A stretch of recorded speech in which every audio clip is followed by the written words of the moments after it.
They're cute and cuddly, and while they've snacked on salmon for eons, they're eating more than ever. Researchers are finding there's big questions that need some answering when it comes to salmon, seals, and sea lions.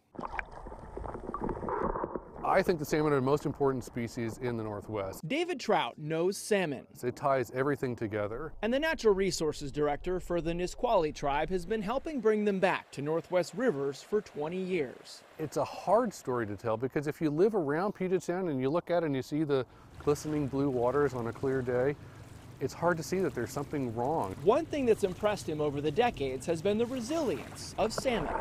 The fish respond very quickly, and the things around them respond quickly. Yeah, we've noticed a tremendous increase in survival of Chinook salmon and steelhead as a result of the work that we've done here. Trout is winning the battle in the Nisqually Delta, but fish managers overall are losing the war in Puget Sound. Putting acoustic tags on young salmon called smolts, they discovered 92% were dying by the time they reached Port Angeles. We started thinking about what was causing mortality. His assumption that a large percentage were being eaten by predators was confirmed in poop, gathered in places where sea lions and seals haul out after big meals. They were eating our fish, there's no doubt about it. Fishermen will tell you that this is nothing new. What is new is the number of pinnipeds snacking on salmon. The wildly successful Marine Mammal Protection Act of 1972 has brought their numbers from near 1,000 up to almost 12,000 and growing. We have stellar sea lions moving into Puget Sound we haven't seen before, and the California sea lions have located here as well.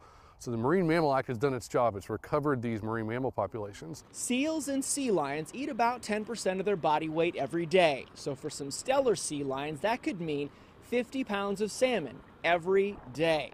Controlling that hungry population, while currently illegal under federal law, comes with a PR problem too. They are cute and have brown eyes and have names like Herschel at the locks. But there's some good news for the friendly-faced salmon predator, since researchers have found in recent years that hunting salmon in pinnipeds like seals and sea lions is a learned behavior in only certain families. We need to find ways that can impact them, manage their populations in a way that makes sense, consistent with their life history patterns and supporting salmon recovery at the same time. Targeting specific seals who dine on salmon buffets with either sterilization or more immediate lethal means could help save both the salmon and the marine mammals in the long term. But David Trout says all of us have to be part of that solution. We have to roll up our sleeves and get in there and make it better for fish. And it's a combination of us opening up and improving habitat and then letting the fish do what they do. One of my staff members like to say, if we just simply take our foot off the throat of these fish, they do amazing things and they'll recover, but we have to give them a chance. And while there was a state-funded bounty hunting program in the 1940s and 50s to kill harbor seals in the inland waterways of Washington, there's no plans to revive it. There's also some man-made obstacles that could be helping seals and sea lions feed on salmon and possibly causing some water quality issues too. We'll tell you about that on Thursday on Q13 News. I'm Tim Joyce.